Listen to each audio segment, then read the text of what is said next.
اب آئیے ذوالقرنین کے علاوہ اب آئیے مابعد فتنہ دجال کے دور میں جو مقصود ہے اس قصے کا، اس سے ہم کو کیا سبق مل رہا ہے؟ اس سے ہم کو سبق مل رہا ہے کہ آنے والے دور میں، میرے الفاظ پر غور کیجیے گا، آنے والے دور میں مسلمانوں کو، ایمان والوں کو بہت زیادہ باشعور ہونا پڑے گا، صحت کے پہلوؤں سے بھی، ہر پہلو سے باخبر ہونا پڑے گا، ہر پہلو پر نظر رکھنی پڑے گی، فرد سے لے کر پورے معاشرے تک جسمانی طور پر مضبوط ہو، اس پر نظر رکھنی پڑے گی۔ اور یہ ہم کو سیکھنا ہے ذوالقرنین کے واقعے سے۔ اور الگ ٹف زندگی مسلمان گزار رہے ہیں، شاید سب سے کم صحت کا شعور دنیا میں جن قوموں کو ہے، میرا خیال یہ ہے کہ آج مسلمان ہیں۔ ہمارے آپ رہنے سہنے کے طریقے دیکھ لو، ہمارے کھانے دیکھ لو۔ میں بجائے اس کے کہ اس دور پر ملامت پہ اپنا وقت لگاؤں، میں یہ کہنا چاہتا ہوں کہ اب ہماری نوجوان نسل کو مکمل اسلام اور مکمل قرآنی رہنمائی کو سمجھ کر اپنی زندگی کو اس کے سانچے میں ڈھالنا ہوگا۔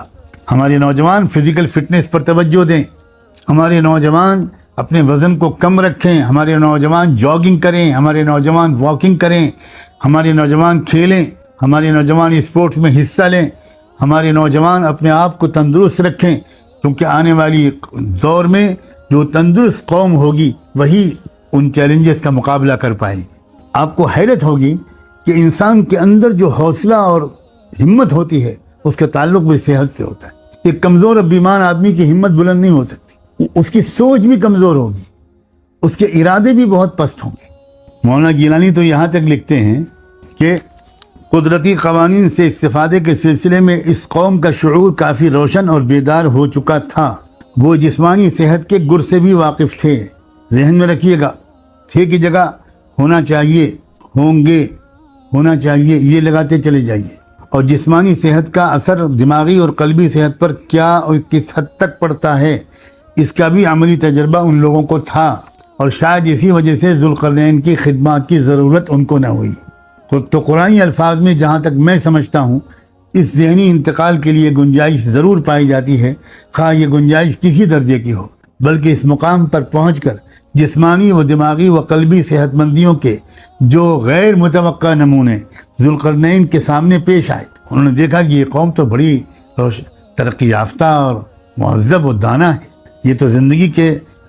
سب پہلوؤں کی اہمیت کو سمجھتی ہے۔ تو اللہ تعالیٰ نے جو غیر متوقع نمونے ذوالقرنین کے سامنے پیش ہوئے تھے، ہو سکتا ہے کہ قد احطنا بما لدیہ خبرا، اور ہم حاوی تھے واقفیت کے لحاظ سے ان باتوں پر جو ذوالقرنین کے سامنے پیش آئی تھیں کہ الفاظ سے ممکن ہے کہ انہی کی طرف اشارہ ہو۔ بہرحال حکمرانی کیسے کرنی ہوگی یہ سکھایا جا رہا ہے ذوالقرنین کے واقعے کے ذریعے۔ گورننس کے تقاضے اور ذمہ داریاں کیا ہیں، حکومت کی ذمہ داری کیا ہے، کیا کیا ذمہ داریاں ہیں، کن کن پہلوؤں پر حکومت کو اپنے عوام کے سلسلے میں نظر رکھنا پڑے گا۔ اب آگے دیکھیے، اب اور چلتے ہیں آگے۔ ثم اتبع سببا، پھر اب مزید سفر جاری رکھا ذوالقرنین نے، ایک اور راہ پر ہو لیے، حتی اذا بلغ بین السدین۔ اب ادھر غور کیجئے، مغرب اور مشرق کا ذکر کیا ہے، آگے بین السدین میں یہ کہا کہ جب وہ دو پہاڑوں کے درمیان پہنچے تو یہ نہیں کہا کہ یہ مشرق کے علاوہ کوئی علاقہ ہے، یہ نہیں کہا۔ اللہ جانے جب دو پہاڑوں کے درمیان پہنچے تو وہاں انہوں نے ایک ایسی قوم کو پایا، لا یکادون یفقہون قولا، گویا کوئی بات ہی نہیں سمجھتے تھے۔ اب وہاں جب پہنچے، ابھی میں یہ جو آئے تھے اس کی تشریح کو تھوڑا چھوڑ کر آگے بڑھتا ہوں، میں پھر واپس آؤں گا ادھر۔ اس قوم نے جو دو پہاڑوں کے درمیان ملی ذوالقرنین کو، انہوں نے ان سے کہا کہ ان یاجوج و ماجوج مفسدون فی الارض، کہ ذوالقرنین یاجوج اور ماجوج جو ہیں یہ سرزمین میں بڑا فساد مچاتے ہیں، قوموں کو بہت لڑاتے ہیں۔ فہل نجعل لک خرجا